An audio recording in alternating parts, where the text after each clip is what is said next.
La invasión amazona a Atenas fue un suceso en la historia antigua que marcó uno de los finales más épicos en la mitología griega.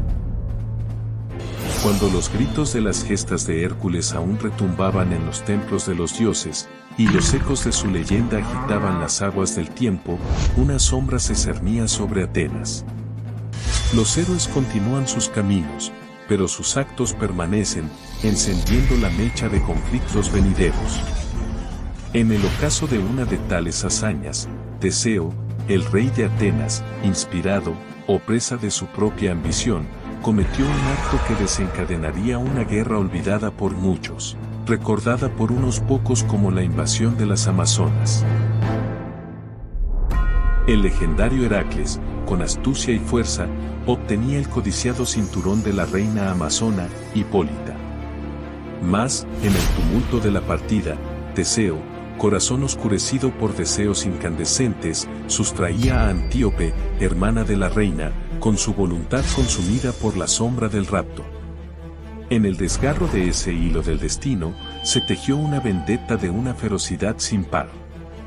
Poseída por una ira justiciera que resonaba con el trueno de Zeus, Hipólita reunía bajo su estandarte miles de guerreras, cada una con la fuerza de 10 hombres comunes. 20.000 corazones latiendo al unísono del grito de guerra, 20.000 espadas dispuestas a bañarse en la venganza, así partieron hacia Atenas.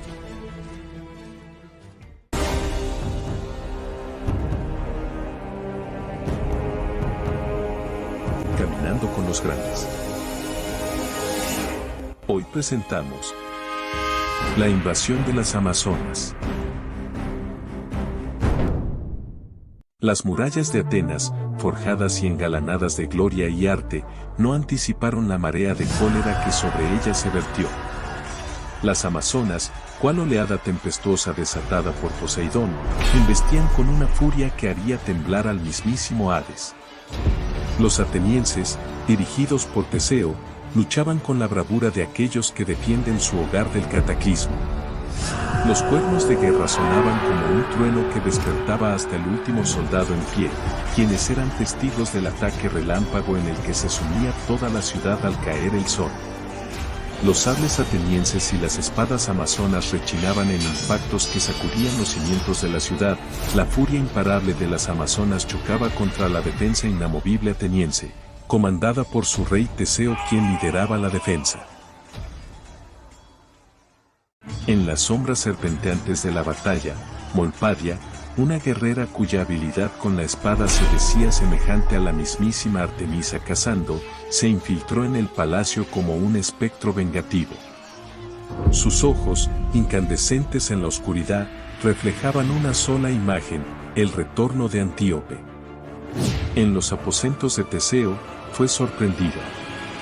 Allí, Antíope, con su corazón dividido entre su legado amazona y el amor nacido hacia Teseo y Atenas, producto de su cautiverio, negándose a marcharse de Atenas.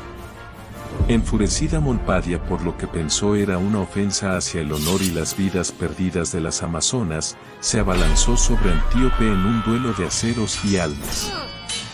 Fueron momentos suspendidos en la inmortalidad, dos hermanas de armas cuya lucha reflejaba la dualidad de honor y traición.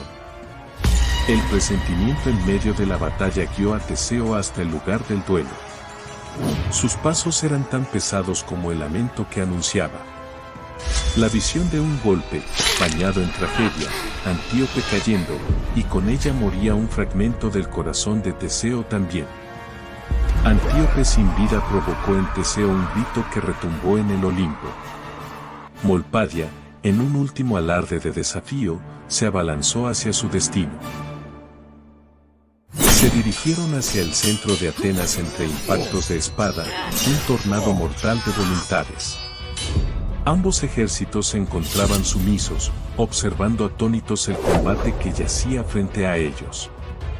Entre movimientos, maldiciones y fuerza sobrehumana, Teseo y Molpadia lucharon sin cesar hasta que en un giro cruel del destino, el sable de Teseo concluyó la contienda.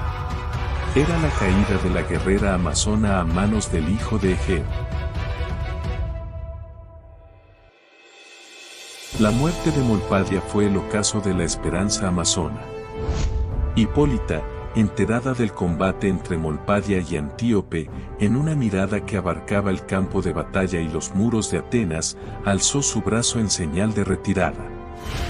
Las amazonas, portando el peso del duelo y la derrota, se diluían en el horizonte como una tempestad que reconoce su límite. Su partida fue tan silenciosa como el llanto de los dioses al presenciar la mortalidad de sus creados. Atenas resurgía de sus cenizas, dolida y victoriosa, eterno testigo del amor y la guerra entrelazados en su suelo sagrado. Teseo, abrazando en silencio el cuerpo de Antíope, supo que la paz y el amor son tan frágiles como vigorosos en su efímera existencia. El cuerpo de Molpadia fue enterrado junto al de Antíope. Ambas tumbas todavía eran mostradas durante la época de Pausanias, el famoso historiador del siglo II después de Cristo. En su lamento, Moldavia se convirtió en una deidad que guiaba el alma de las amazonas a llegar al inframundo del dios Hades, evitando que se perdieran en el camino. Y así, caminantes, llegamos al final de nuestra epopeya, recordándonos que las pasiones humanas, una vez desatadas, dejan huellas imborrables en la historia. Tan imborrables como la historia de Hipólita y su épica batalla contra Hércules. Y te la cuento en este video, no te la pierdas.